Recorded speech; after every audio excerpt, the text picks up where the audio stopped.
nanti bisa cek dalam kitab Fikih Sunnah Said Sabiq. Dia mengatakan berdasarkan hadis riwayat Imam Bukhari boleh menjamak sholat disebabkan karena hujan. Nah, persoalan hujannya seperti apa memang tidak disebutkan tekstual dalam hadis. Ya. Dulu Ustadz Ja'far Matorik Salafi itu bahkan membolehkan meskipun hanya hujan rintik-rintik. Dalam penjelasan beliau mengatakan meskipun hujan rintik, nah ya hujan. Ya. Maka dengan sebab hujan tidak peduli hujannya seberapa deras atau tidak deras, maka karena sebab hujan boleh menjamak. Nah, tapi sebagian ulama yang lain, ya itu namanya apa namanya? Misalnya kalau di dalam paham agama dalam Muhammadiyah, ya itu kan nasab dalil-dalil itu juga dipahami dengan melibatkan akal untuk memikirkan. Ya, jadi tidak melepaskan akal sama sekali, tapi berpikir hikmah dari pensyariatan, hikmah tasyri', hikmah pensyariatan itu apa. Jadi dalam kasus seperti ini, kenapa ada keringanan dispensasi atau rukhsah itu diberikan dalam beberapa kondisi tadi? Karena secara umum itu pasti keadaan yang menyulitkan orang untuk bisa mengerjakan sholat pada waktunya. Gitu. Secara akal kan bisa dipahami begitu. Ini hikmah memang tidak tekstual pada dalil, tetapi dengan menggunakan akal berpikir bisa ketemu di antara hikmahnya itu. Sehingga dengan pola berpikir seperti ini, maka dalam persoalan menjamak sholat pun kalau di dalam yang Muhammadiyah dipertimbangkan saya udane kowe kepiye ya. Dan hujan di masa Nabi dengan sekarang kondisinya bisa berbeda. Orang mau ke masjid di masa itu dengan tanah berpasir, itu memang betul-betul persulit orang untuk ke masjid kembali. Ya. Misalnya dari maghrib kemudian pulang dulu adalah hujan, kok kudu nang masjid meneh, ini suatu yang memberatkan. Tapi sekarang kondisinya berbeda, bisa teratasi kesulitan itu. Ya orang terus nyampantil, itu pemahamannya tapi bukan berarti kemudian menyalahkan orang dalilnya orang dan boleh, ya sudah kita hormati kebulan itu karena disebut dalil. Ya, tapi pada sebagian ulama misalnya itu paham persyaratan Muhammadiyah itu membeli untuk juga mempertimbangkan aspek hikmah.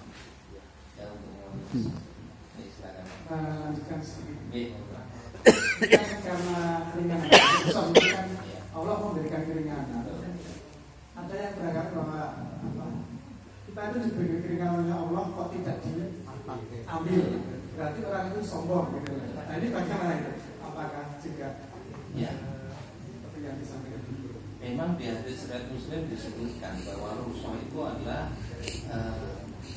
sedekah minallah, sedekah dari Allah, fa'aqbalu sedekah tahu, maka terimalah sedekah dari Allah.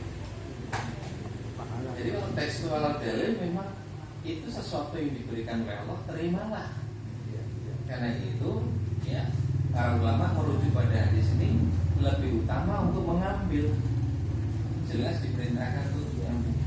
Yang kedua, praktek dari Nabi dalam kondisi-kondisi yang tertentu tadi melakukan jamak bahkan qashar di sholat yang dilakukan. Walaupun tidak pada riwayat Utsman bin Affan pernah melakukan safar, tapi beliau melakukan tanpa jamak. Nah, hikmahnya apa?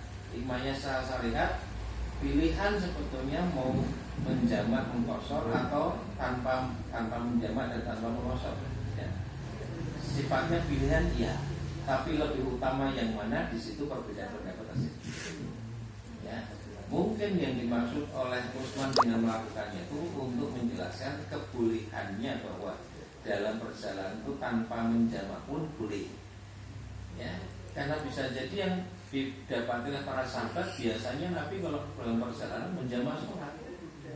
Bisa memunculkan persepsi kalau perjalanan berarti harus bisa muncul pemahaman harus seolah tidak boleh kalau tidak menjamak, tidak mengqashar kan gitu. maka bisa jadi praktek meninggalkan Usman untuk memberitahu secara praktek bahwa hal itu tidak mengapa. Ya, bisa jadi.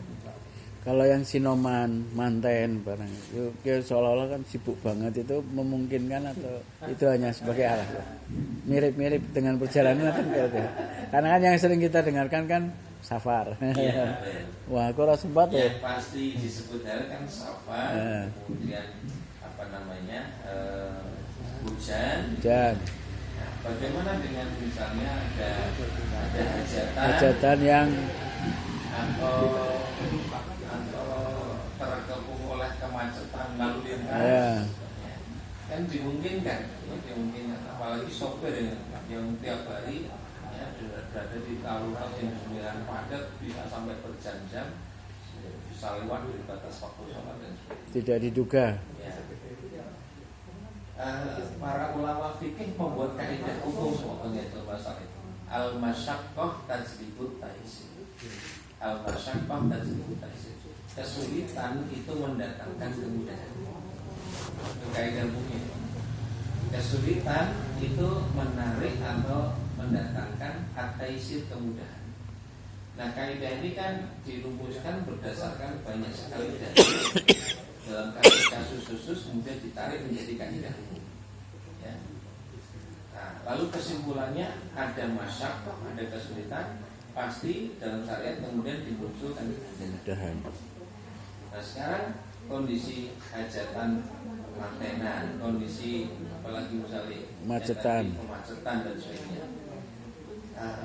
Kalau itu benar-benar satu kesulitan yang tidak bisa diatasi, ya maksud ini ya, tidak bermaksud untuk gampang ya. Jika memungkinkan untuk diatur agenda acaranya, pengaturan waktunya sehingga sholat bisa dilakukan pada waktunya, maka itu tentu yang lebih tepat. Tapi kalau memang kondisinya sangat sulit, bisa masuk kategori masyaqqah, tetapi tidak menjadi hal yang biasa dilakukan ketika kan tentu tidak memudah-mudahkan. Karena bahkan ada hadis ini juga dikutip Ustaz Syakir Jamaluddin juga di buku beliau tentang sholat, ya, mengikuti Rasulullah SAW itu. Ada hadis sahih, Nabi pernah bukan karena perjalanan, bukan karena hujan, tapi beliau menjamak sholatnya. Ya. Tetapi mafhum hadis, pemahaman hadis ini dalam keterangan Ustaz Syakir, dulu ketemu langsung dengan masing ngajak juga di ngobrol-ngobrol tentang itu, dia menjelaskan. Tapi maksudnya bukan berarti tidak ada sebab apa-apa. Ya, menurut beliau ya umat, tetap ada sebab yang memang tidak masuk kategori hujan, tidak masuk kategori safar. Lalu beliau menjamak sholatnya, ini pasti tetap ada sebab khusus, tapi bukan karena safar, bukan karena hujan. Kalau dipahami seperti ini, berarti memang ada kasus-kasus yang lain, ya, tidak terbatasi oleh hujan dan safar, tetapi menjadikan seseorang mengalami kesulitan untuk sholat pada waktu-waktu. Jadi bukan berarti orang harus sebab pokok-pokok lagi pengen jamak berubah, ya, pasti ada sebab. Pada asalnya tetap melakukan sholat pada waktu. Kalau qashar dan jamak itu gimana ya? Maksudnya sudah nyampe maghrib, isya udah nyampe, tapi maghribnya masih di jalan. Nyampe di rumah maksudnya. Kadang-kadang mikir ini qashar apa jamak itu. Qashar hanya boleh tatkala status kita masih musafir. Oh gitu. Kalau jamak dimungkinkan, ya, sampai dalam perjalanan, kemudian sampai di rumah baru kemudian dijamak tanpa qashar. Oh, sudah sampai rumah. Nah, ini berdasarkan hadis di dalam kitab Riyadhus Shalihin disebutkan Nabi itu biasanya kalau mau melakukan perjalanan sudah masuk waktu sholat pertama, maka beliau melakukan jamak takdim. Berarti perjalanan belum dilakukan. Ya. Beliau sudah menjamak, tapi memang untuk perjalanan tidak dilakukan. Ya. Mau perjalanan waktu zuhur sudah masuk. Ya. maka dijamak takdim Empat. zuhur dan asar. Empat. Nah, tapi kalau mau melakukan perjalanan waktu sholat pertama belum masuk, maka beliau biasanya menjamak takhir, Akhir. mengerjakannya di waktu sholat yang kedua. Ya, segera berangkat, kemudian ketika datang waktu sholat yang kedua baru mengerjakan dua sholat itu secara sama. Dan kosor. Oke, apa namanya? Jamak dan kosor itu boleh jamak saja tanpa kosor, bahkan boleh kosor tanpa jamak. Tidak kayak haji itu selama di Mina kan mengkosor tanpa jamak, ya kan? Iya. Jadi zuhur ya dikosor, asar itu tanpa jamak, dari 2 rakaat. Nanti asar lagi 2 rakaat, tidak jamak dengan asar. Saya sering melakukan itu, Pak. Jadi waktu perjalanan ke Pati pas hari Jumat, ya. Hari Jumat itu kan sholat Jumat, terus tak kosor dengan asarnya dua-dua itu. Tentang ini ada 2 pendapat.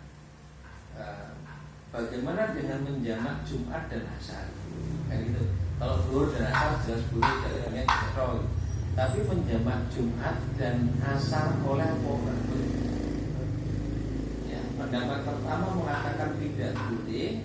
Dalil yang dipakai adalah tidak pernah didapati praktek Nabi menjamak Jumatan dengan zuhur. Karena tidak ada dalil tentang itu, maka pendapat pertama mengatakan tidak boleh. Pendapat kedua mengatakan boleh. Dalilnya apa? Dalilnya adalah keumuman dalil-dalil yang membolehkan jamak zuhur dan asar. Problemnya karena Jumat nggak ada zuhur, tapi Jumatan, maka dia harus mengikuti dalil keumuman untuk menjamak zuhur dan asar.